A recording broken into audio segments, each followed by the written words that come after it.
Shalom Aleichem and welcome to Online Smicha. This year, in the secular year, being that it's the year of the elections for President of the United States, and elections are many countries, even in Eretz Yisrael, there are different elections for different positions. And the question is there anything that Torah speaks about elections? Should one participate?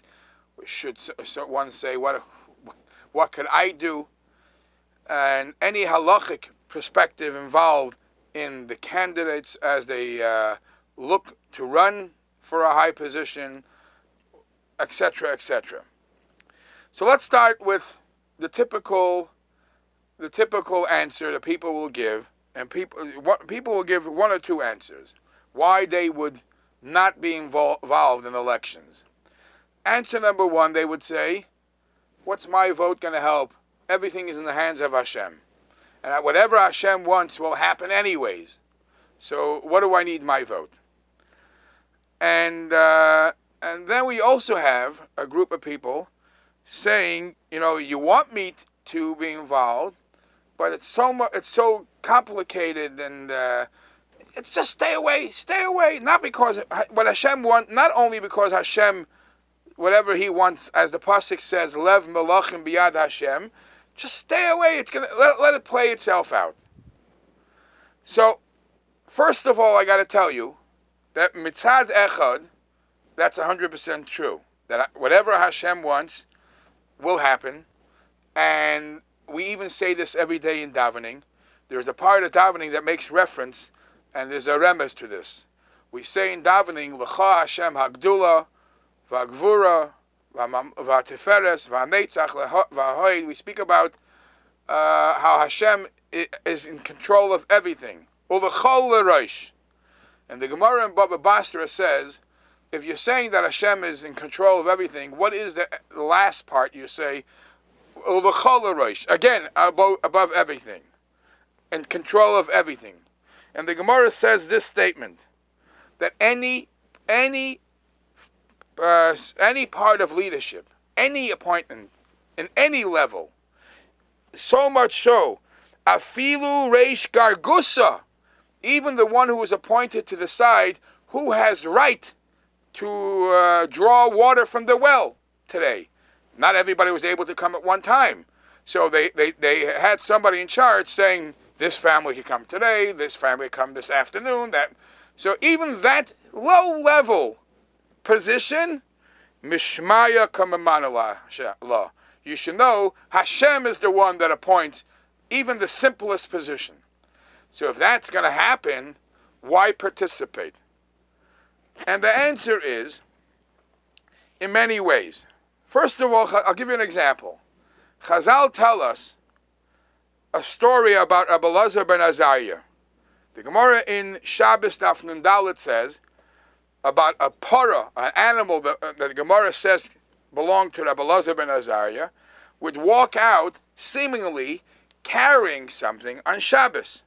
And the Chachamim were not happy with what was done, because this is not something that the animal should carry on Shabbos if it's your animal. So the Gemara says, let's understand this a second. Rabbi Elazar ben Azariah was known to be a very, very wealthy man. Very wealthy man. So much so that a meiser, that when he would give meiser, a tithe from his animals, a meiser would be 12,000 animals. So the question is, what does it mean when the Gemara says, Parasoi shel Rabbi Elazar ben Azariah, when his animal went out, as if he only had one animal? And the Gemara explains it wasn't really his animal. It was his neighbor's animal that behaved that way. And it's called Rabbi Elazar ben Azariah. Rabbi Elazar ben Azariah's animal. And the Chachamim are not happy with Rabbi Elazar ben Azariah because you being this person's neighbor, you have to have influence and you have to teach him what's right. So a person who is able to get involved, to change for the better, if you see something is going wrong, halachically, Torah view, or even secular people, that's not peaceful, there is an obligation for a person to get involved. even to help what your neighbor is doing wrong, you become responsible. In Eretz Yisrael, for example, this becomes even more applicable because in Eretz Yisrael, every Yid obviously has part ownership of the land, and there is a special level of Kedushas Eretz Yisrael. So depending on what party you vote for, there will be different rules, obviously, about the draft, the army, and different rules of fixing stuff, fixing the bridges, fixing the roads. All that is a part in enhancing Eretz Yisrael, and in many ways connected to different halachas. So over there, obviously, it's in a much deeper level, the Torah perspective of the elections, how it could affect the day-to-day life in Yiddishkeit, and which halachas are attributed to Eretz Yisrael. But even when you're out of Eretz Yisrael, if you have any way, a possibility to help change for the good, remember Rabbi Elazar ben Azariah was looked at by the Chachamim in negative fashion for not teaching his neighbor how to behave. Now, so what happens? So either you choose to vote, or maybe even better, you choose to lead, and you want to announce yourself as a candidate to lead one of the positions.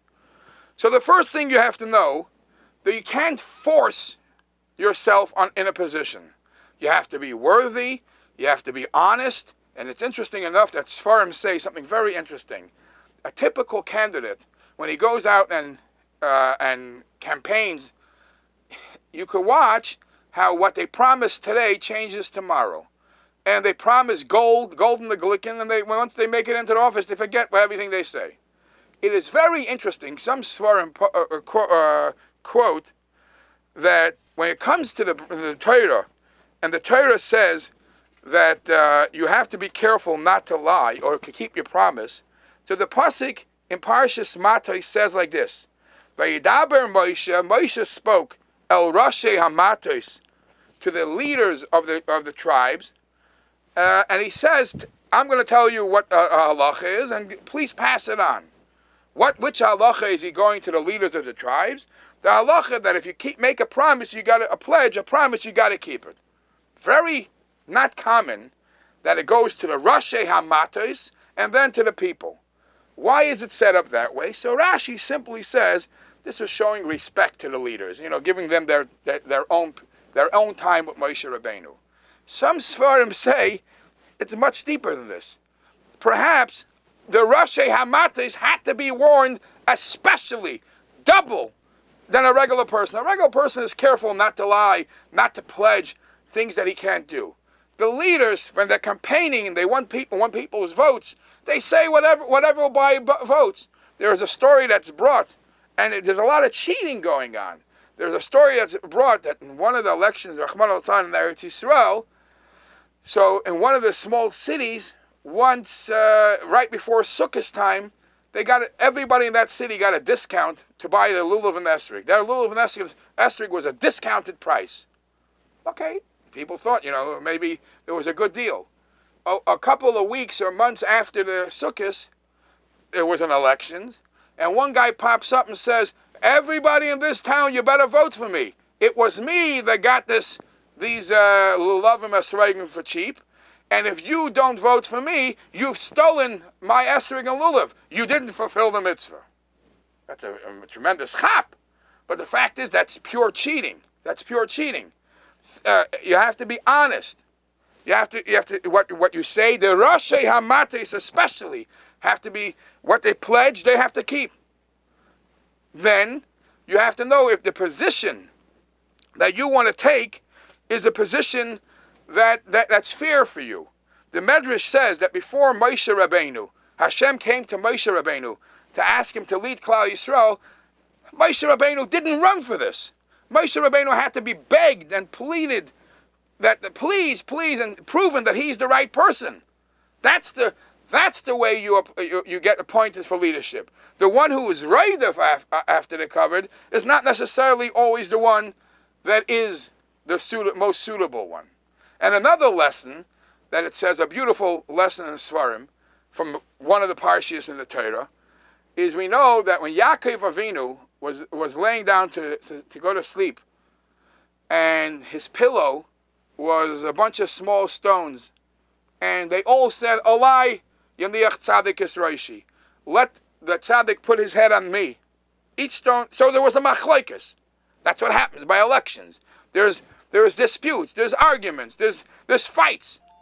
The way to solve a fight is not by dividing the parties. The way to solve the fight is that all stones became one. That is the most successful way in Shalom. Yes, originally there were a bunch of small stones, but they all become as one, Alai Yaniach Tzadik Yisroishi, and only that's the way you can be successful.